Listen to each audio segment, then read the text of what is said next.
So the CEO of Google came to Capitol Hill today, and you asked, I thought, the most interesting question of the entire hearing about a leaked Google document that shows a Google employee bragging about turning the Latino vote out in 2016 to help Hillary Clinton win. So you asked him about this. What did you think of his answer?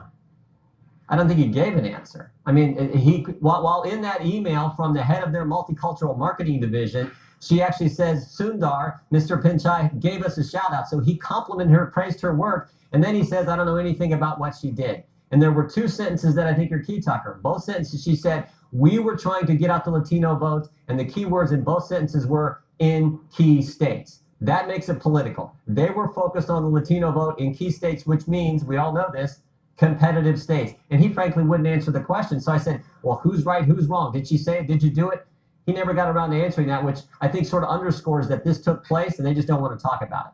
So here you have evidence of the most powerful company in the world working actively to subvert our democracy, to borrow a phrase you hear on Capitol Hill a lot, in the middle of a presidential election. Were Democrats upset about that? Well, I mean, that's my concern. 3.5 billion searches a day done on these platforms. Most of those are done on Google. And if they are really having this kind of bias and their key people are focusing on helping one party at the expense of the other, that's a problem. And never forget, we've seen this not just with Google. I know personally because this summer there were 4 Republican members, 4 conservatives, who were shadow banned by Twitter. Now think about it. In Congress, there are 435 in the House, 100 in the Senate, but only 4. Gates, Meadows, Nunes, and Jordan get shadow banned. And Twitter's response is, oh, it was just a glitch in our algorithm.